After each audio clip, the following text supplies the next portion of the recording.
약학과를 졸업한 저는 의대생이었던 남편을 만나 모든 이들의 부러움과 축복 속에 결혼을 하였습니다. 감사하게도 남편은 인격적이었고 저는 무엇과도 바꿀 수 없는 소중한 두 아들을 얻었습니다.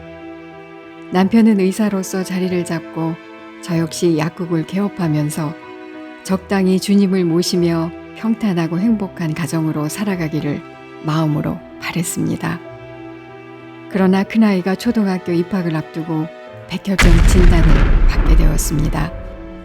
청천벽력 같은 충격이었습니다. 항암보다 더 센 골수 이식의 과정을 아이가 견뎌야 했기 때문에 바라보는 저는 피가 마르는 듯 했습니다.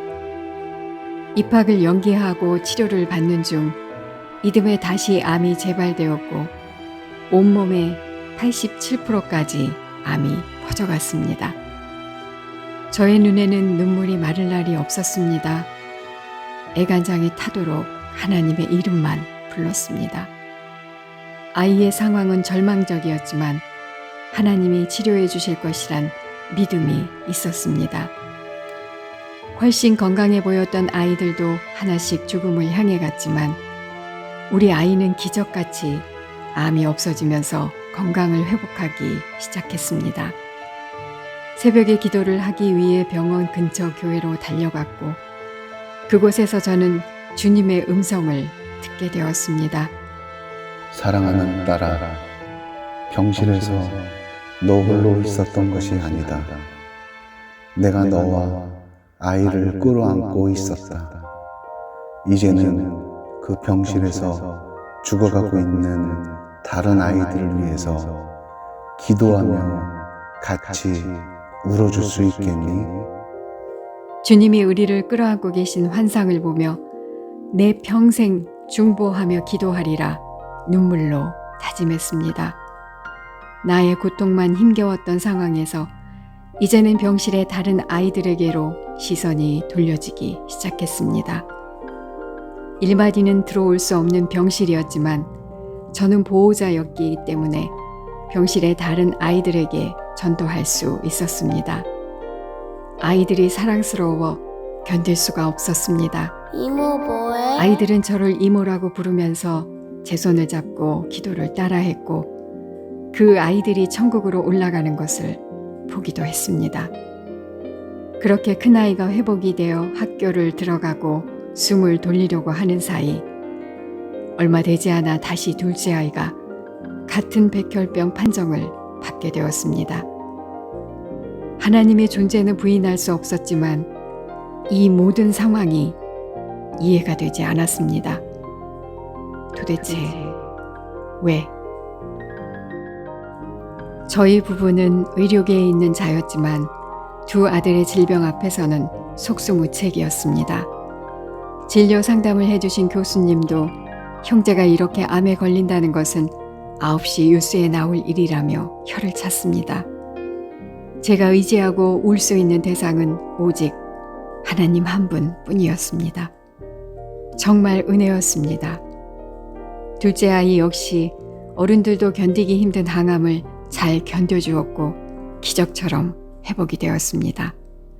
병실에서도 언제나 밝았고 해맑은 미소는 저를 오히려 위로해 주었습니다. 일상으로 돌아온 아이들을 볼 때 기쁨은 잠깐, 후유증은 만만하지 않았습니다.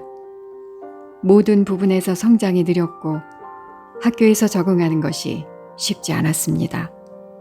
점점 또래 친구들과 엄청난 키 차이가 났고 수업도 따라갈 수 없었습니다. 성장 클리닉을 다니면서 치료를 받던 중 유전자 검사를 통해 충격적인 사실을 알게 되었습니다.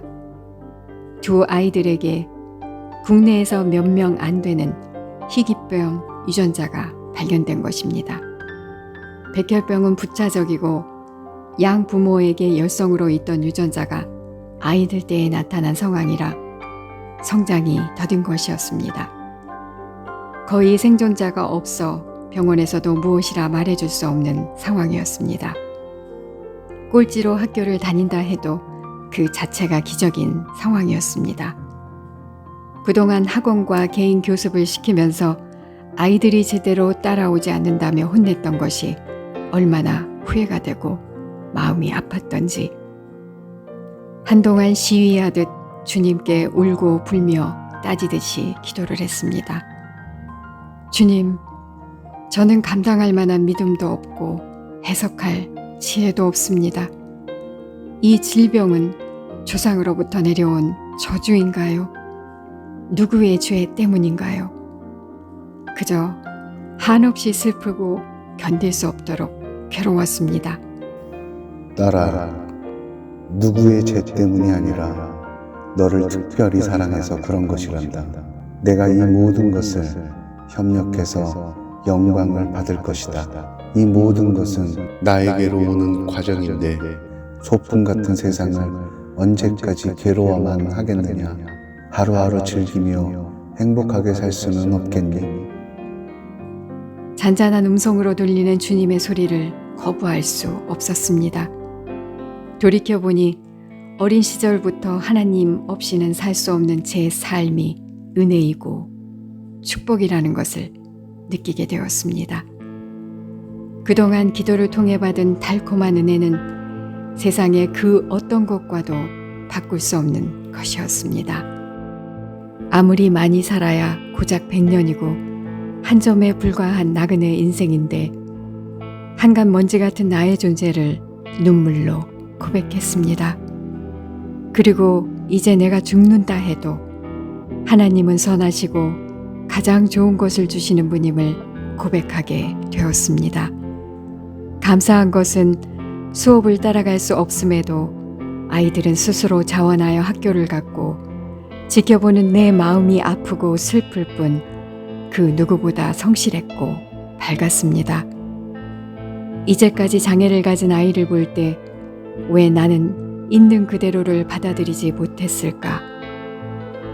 주님께는 모두 소중한 존재임에도 나의 슬픔에 갇혀 바라보고 해석했을까? 서서히 조금씩 시야를 교정하기 시작했습니다. 장애를 가진 아이의 부모들도 행복하고 멋있게 살아가는 신앙인들의 간증이 들려지기 시작했습니다. 물론 제가 모든 것을 뛰어넘은 것은 아닙니다. 우울증적인 기질과 대인 기피증 같은 연약함으로 주님이 저를 붙잡지 않았다면 아마도 몇 번을 자살했을 것입니다.